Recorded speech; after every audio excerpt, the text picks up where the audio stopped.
हसीन drama serial मोहरा की next episode में आप देखेंगे अलीजे अपनी बहन का ब्रेसलेट सिकंदर के कमरे में रख देती है और सिकंदर जैसे ही वो ब्रेसलेट देखता है तो उसे अचानक अनुषा याद आ जाती है और इसी दौरान उसे ऐसा महसूस होता है कि जैसे कमरे से कोई बहुत तेजी से निकलकर भागा है और उसने चादर ओढ़ी हुई है। सिकंदर फौरन ही उसके पीछे जाता है लेकिन वो उसे नहीं पकड़ सका। सिकंदर बहुत ज्यादा परेशान हो चुका होता है। सिकंदर को तो अब तक ये बात ही नहीं समझ आ रही होती कि आखिर कौन है जो इसको बर्बाद करना चाहता है। सिकंदर को ऐसा लगने लगा है कि अनुषा जिंदा है और इन सब में उसी का ही हाथ है, लेकिन फिर वो अपने इस ख्याल को झुटला देता है कि नहीं, अनुषा तो मर चुकी है। सिकंदर अभी तक इस बात से अनजान होता है कि अलीजे अनुषा की बहन है और वो इस घर में सिकंदर को बर्बाद करने और अपनी बहन अनुषा का बदला लेने आई है। अरमीन बेगम तो अलीजे को फितना कहती है और वो उसको घर से निकालना चाहती है, लेकिन अलीजे को इस बात का भी खतरा होता है कि ऐसा ना हो कि अरमीन बेगम हमजा को जाकर उसकी सारी सच्चाई ही ना बता दे, और अगर हमजा ने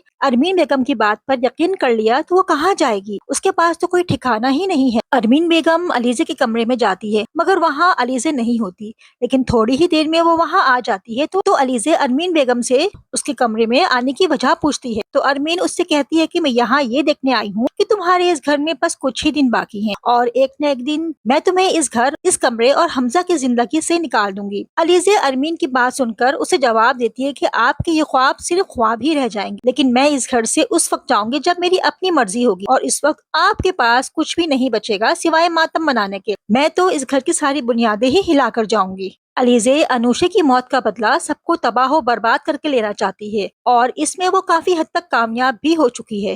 नाज़रीन, ये सब कुछ देखेंगे आप ड्रामा सीरियल मोहरा की नेक्स्ट एपिसोड में। उम्मीद है कि आपको वीडियो पसंद आई होगी। अगर वीडियो पसंद आई तो वीडियो को लाइक करें और अगर चैनल पर नए हैं तो उसे सब्सक्राइब भी कर दें। मिलते हैं नेक्स्ट वीडियो में, तब तक के लिए अल्लाह हाफिज।